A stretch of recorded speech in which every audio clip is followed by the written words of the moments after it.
Nandagovindam bhajans കേരളത്തിലിപ്പോൾ trending ആയിക്കൊണ്ടിരിക്കുന്ന ഭജന സംഘങ്ങളിലൊന്നാണ് നന്ദഗോവിന്ദം ഭജൻസ്. വളരെ നന്നായിട്ട് ഗാനാലാപനം നടത്തുന്ന പാട്ടുകൾ വളരെ മനോഹരമായി അവതരിപ്പിക്കുന്ന ആളുകളാണ്. കഴിഞ്ഞ കുറച്ച് ദിവസങ്ങളായി RSS ഹിന്ദുത്വ അജണ്ടയോടെ നിൽക്കുന്ന ആളുകൾ അവരെ ആക്രമിക്കുകയാണ്. എന്തിനാണ് ആക്രമിക്കുന്നത് എന്ന് ചോദിച്ചു കഴിഞ്ഞാൽ, ഒരു ക്രിസ്തീയ ദേവാലയത്തിന് വേണ്ടിയിട്ട് അദ്ദേഹം പഠിച്ചൊരു സ്കൂളാണ്, അവർക്ക് വേണ്ടിയിട്ട് ആ പരിപാടി നടത്താൻ വേണ്ടി എല്ലാ സഹായങ്ങളും ചെയ്തു കൊടുത്തൊരു പള്ളിയുണ്ട് അടുത്ത്. ആ പള്ളിക്ക് വേണ്ടിയിട്ട് ഒരു ഗാനം പാടിക്കൊടുത്തു. അതിന് വേണ്ടിയിട്ടാണ് ഇത്രയും വലിയ വിഷയം ഉണ്ടാകുന്നത്. കേരളത്തെ പോലെ ഇത്രയും വലിയ എല്ലാ മതങ്ങളും ഒന്നിച്ചു പോകുന്നൊരു സംസ്ഥാനത്ത് ഇത്ര വലിയ വർഗീയത ഉണ്ടാക്കാനുള്ളൊരു കാരണം ഈ ഒരു ഗാനമാണ്. ഈ ഒരു ഗാനമല്ല ഇത്രയും വലിയ വർഗീയത ഉണ്ടാക്കുവാനുള്ള ഒന്നാമത്തെ കാരണം എന്നുള്ളത് നമ്മളിവിടെ തീർച്ചയായിട്ടും മനസ്സിലാക്കേണ്ട ഒരു കാര്യമാണ്. ഈ ഗാനമല്ല ഇവിടെ വിവാദം ഉണ്ടാക്കിയത് എന്നുള്ളതാണ് ഏറ്റവും വലിയ വസ്തുത. ഇവിടുത്തെ ഒരു വിഭാഗത്തിന് മറ്റുള്ള മതങ്ങളുടെ വിശ്വാസങ്ങളുടെ പേരുകൾ കേൾക്കുമ്പോൾ ഇളകുന്ന ഒരു ദേഷ്യം അല്ലെങ്കിൽ ഒരു ഭ്രാന്തുണ്ട്. നമ്മളതിനെ മതഭ്രാന്ത് എന്നൊക്കെ പറയും. ഇത് ഈ സംഘടന, അതായത് ഇപ്പോൾ വിവാദമുയർത്തിയ RSS സംഘടന ഏറ്റവും കൂടുതൽ ഒരു ന്യൂനപക്ഷ വിഭാഗത്തെ മതഭ്രാന്തന്മാരെന്ന് പറഞ്ഞാണ് കളിയാക്കി വിളിക്കുന്നത്. ശരിയാണ്, എല്ലാവർക്കും അവരുടേതായ മതത്തിനോടൊരു സ്റ്റാൻഡ് ഉണ്ടാവും. എനിക്ക് എൻ്റെ മതത്തിനോടൊരു സ്റ്റാൻഡുണ്ട് എന്ന് വെച്ചിട്ട് ഞാൻ ഒരു ക്രിസ്ത്യാനിയെ വെറുക്കുന്നുണ്ട് അല്ലെങ്കിൽ ഒരു മുസൽമാനെ വെറുക്കുന്നുണ്ട് എന്നല്ല അതിനർത്ഥം.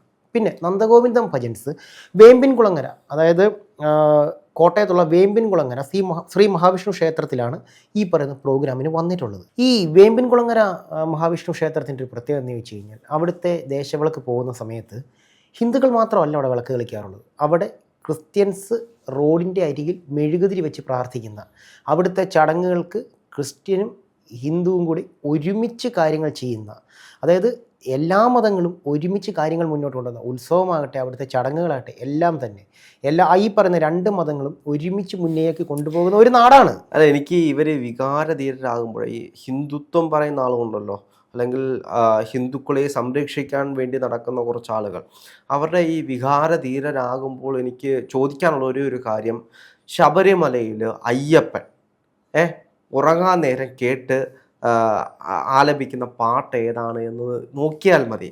ഹരിവരാസനം. ആര് പാടിയതാണ് എന്ന് നമ്മൾ നോക്കിക്കഴിഞ്ഞാൽ യേശുദാസ് പാടിയതാണ്.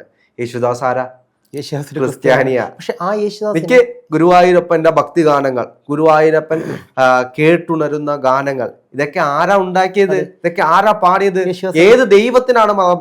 ഇവിടെ മറ്റൊരു മതസ്ഥൻ പാടിയ പാട്ട് കേൾക്കുന്ന ദൈവത്തിന് പ്രശ്നമില്ല.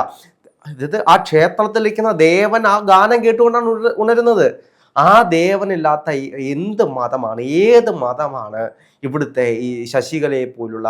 അവർ പറഞ്ഞത് പാൽപ്പായസത്തിൽ മുളക് പൊടി, ചിക്കൻ മസാല ഇടുന്നത് പോലെയാണ് ആ പാട്ട് പാടിയത് എന്നാണ്, അല്ലെങ്കിൽ ഭജനയിൽ പള്ളിക്ക് വേണ്ടി ഒരു പാട്ട് പാടി കൊടുത്തതെന്നാണ്. ഒന്ന് ആലോചിച്ച് നോക്കൂ. ഇത് കേരളമാണ്. ശശികല ടീച്ചർ അല്ലല്ലോ. ടീച്ചർ ഒന്നും വിളിക്കാൻ കഴിയില്ല. അവരുടെ വായിൽ നിന്നും വരുന്ന വർത്തമാനം. അവർക്ക് സോഷ്യൽ മീഡിയ ഇട്ടിട്ടുള്ള ഒരു പേരുണ്ട്. ആ പേരാണ് അവർക്ക് ഏറ്റവും ചേരുന്നത്. അവർ ശശികല അല്ല, വിഷകലയാണ്. കാരണം ഇവിടുത്തെ സൗഹാർദ്ദത്തിന് മേലേക്ക്, അതായത് കേരളത്തിൽ ഒരു മതസൗഹാർദ്ദം ഉണ്ട്.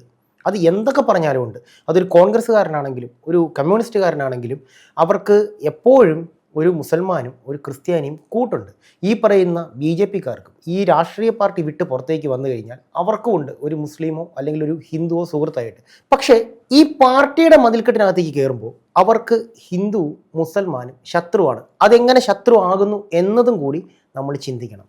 കാരണം എന്ന് ചോദിച്ചു കഴിഞ്ഞാൽ, ഇവർക്ക് മുൻപിൽ വന്നിട്ടുള്ള ഒരു തലമുറ, അതായത് ഈ നമ്മുടെ ഇന്നത്തെ തലമുറയ്ക്ക് മുൻപിൽ വന്നിട്ടുള്ളൊരു തലമുറ, അതായത് നമുക്കെല്ലാവർക്കും അറിയാം, നമ്മുടെ കുടുംബത്താണെങ്കിലും കാരണവന്മാർ ഈ താഴ്ന്ന ജാതിക്കാരെ, പണ്ട് കാലത്ത് താഴ്ന്ന ജാതിക്കാരെ മുറ്റത്ത് കയറ്റില്ല, അല്ലെങ്കിൽ അന്യമതസ്ഥർക്ക് വഴി നടക്കാൻ പാടില്ല, അതിനൊക്കെ എതിരെ ഇവിടെ ഒരുപാട് സമരങ്ങൾ നടന്നിട്ടാണ് ഈ പറയുന്ന സഞ്ചാര സ്വാതന്ത്ര്യവും വസ്ത്ര സ്വാതന്ത്ര്യവും ഇതെല്ലാം തന്നെ നമുക്ക് കിട്ടിയിട്ടുള്ളത്. പക്ഷേ ഇപ്പോഴും ഈ പറയുന്ന RSS സംഘം നിൽക്കുന്നത് ആ പഴയ ഇരുണ്ട കാലഘട്ടത്തിലാണ്. അവിടെ നിന്ന് അവർ ഇന്ന് വരേക്കും പുറത്തേക്ക് വന്നിട്ടില്ല. പിന്നെ ഇന്ന് ഈ ക്രിസ്തീയ ഭക്തിഗാനം ആലപിച്ചതിൻ്റെ പേരിൽ നന്ദഗോവിന്ദം ഭജൻസിനെതിരെ ഇവർ ഉയർത്തുന്ന വിവാദങ്ങൾക്കുള്ളിൽ രാഹുൽ പറയണം, ഈ പരദേവനഹോ എന്ന് പറഞ്ഞു കേട്ടിട്ടുള്ള ആ പാട്ട് ഈ വിവാദം ഉണ്ടാകുന്നത് വരേക്കും എനിക്കറിയില്ലായിരുന്നു ഒരു ക്രിസ്തീയ ഭക്തിഗാനമാണെന്നുള്ളത്. കാരണം അതിൻ്റെ ആദ്യത്തെ ആ ഒരു 4-5 വരികൾ എന്ന് പറയുന്നത് ഈ പരദേവനഹോ എന്ന് പറഞ്ഞ് തുടങ്ങുന്ന ആ വരികൾ ശരിക്കും പറഞ്ഞു കഴിഞ്ഞാൽ ഒരു മഹാദേവനെ ഭജിക്കുന്ന ഒരു പാട്ട് പോലെയാണ്. അതിൻ്റെ ഇടയിൽ എവിടെയോ യേശു എന്നൊരു പദം ഉപയോഗിക്കുന്നുണ്ടെന്നുള്ള ഒഴിച്ചു കഴിഞ്ഞാൽ അത് ഇന്ന മതത്തെ ഗ്ലോറിഫൈ ചെയ്യാനായിട്ട് വേണ്ടി ചെയ്തിട്ടുള്ള ഒരു പാട്ടേ അല്ല എന്നുള്ളത്. പിന്നെ ഇപ്പോഴീ വിവാദമുയർത്തുന്ന നന്മ നിറഞ്ഞ ഈ പറയുന്ന RSSകാരോട് എനിക്ക് ചോദിക്കാനുള്ളത് ഒരേ ഒരു ചോദ്യം മാത്രമാണ്. ഇവിടെ രാധതൻ പ്രേമത്തോടാണോ കണ്ണ എന്നുള്ള ഗാനം, അതാണ് നന്ദഗോവിന്ദം ഭജൻസിനെ ഏറ്റവും കൂടുതൽ വൈറലാക്കിയത്. ആ പാട്ടിനിടയിൽ കാതലെ കാതലെ എന്ന് പറയുന്ന തമിഴ് സിനിമയുടെ BGM കയറ്റി വായിക്കുന്നുണ്ട്. ഒരു ഭക്തിഗാനത്തിനുള്ളിലേക്ക് ഒരു തമിഴ് മസാല സിനിമയുടെ BGM കയറ്റി വായിച്ചപ്പോൾ പൊട്ടാത്ത എന്ത് കുരുവാണ് ഈ പറയുന്ന മഹാവിഷ്ണുവിൻ്റെ ക്ഷേത്രത്തിൽ ഈ പറയുന്ന യേശുവിൻ്റെ പാട്ട് പാടി എന്ന് പറഞ്ഞുകൊണ്ട് ഇവർക്ക് പൊട്ടുന്നതെന്ന് എനിക്ക് മനസ്സിലാകുന്നില്ല. ഇന്ന് സോഷ്യൽ മീഡിയയിൽ ഏറ്റവും കൂടുതൽ ട്രെൻഡിങ് ആയിട്ടുള്ള ഒരു വീഡിയോ ഉണ്ട്. അതായത് ഒരു ഫൺ വീഡിയോ ആണ്, രസകരമായി പറഞ്ഞു പോകുന്നൊരു വീഡിയോ ആണ്. അതിലെ മെയിൻ ക്യാരക്ടേഴ്സ് യേശുവും കൃഷ്ണനുമാണ്. അതായത് യേശു എന്ന് പറഞ്ഞ് ഇവർ സംസാരിക്കുന്ന ഒരു സാധനം എൻ്റർടൈൻഡ് ആണ്. അത് മില്യൺസ് ഓഫ് വ്യൂ ആണ് അതിന്. അതായത് എന്താ പറയുന്നത്, ഈ പറയുന്ന റീൽസിൽ പോലും ഇന്നത്തെ തലമുറ ഇവർക്കിടയിൽ ഒരു ബോണ്ടിങ് ഉണ്ടാക്കി വെച്ചിട്ടുണ്ട്. അല്ല, അതെല്ലാം പോട്ടെ ചേട്ടാ, അതിലൊന്നും നമുക്ക് വിഷയങ്ങളൊന്നുമില്ല. പക്ഷേ ഒന്ന് ആലോചിച്ച് നോക്കൂ, ഇവിടുത്തെ കേരളത്തിലെ ഒട്ടുമിക്ക ദേവാലയങ്ങളും അല്ലെങ്കിൽ ക്ഷേത്രങ്ങളിൽ ഈ ഹിന്ദുക്കളെ സംരക്ഷിക്കാൻ വേണ്ടി ഒരു കൂട്ടം ആളുകൾ നടക്കുന്നത് ഹിന്ദു ക്ഷേത്രങ്ങളെ സംരക്ഷിക്കാൻ വേണ്ടിയിട്ടല്ലേ?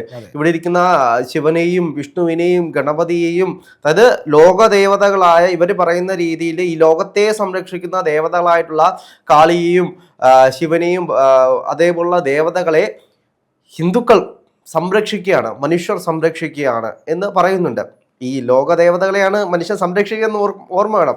അപ്പോൾ അതിനു വേണ്ടിയിട്ട് ആ ആചാരങ്ങൾ സംരക്ഷിക്കാൻ വേണ്ടിയിട്ട്, ആ ദേവതകളെ സംരക്ഷിക്കാൻ വേണ്ടിയിട്ട് ഇവർ നടത്തുന്ന ഈ വികാരധീരമായിട്ടുള്ള ഈ പ്രസ്താവനകളും അവരുടെ വിഷമങ്ങളും, ഒരു ക്രിസ്തീയ ദേവാലയത്തിന് വേണ്ടി യേശുവിന് വേണ്ടി ഒരു പാട്ട് പാടിക്കൊടുത്താൽ ഒഴുകിപ്പോകുന്നതാണ് ഇവിടുത്തെ ഹിന്ദുവിൻ്റെ ആചാരങ്ങൾ.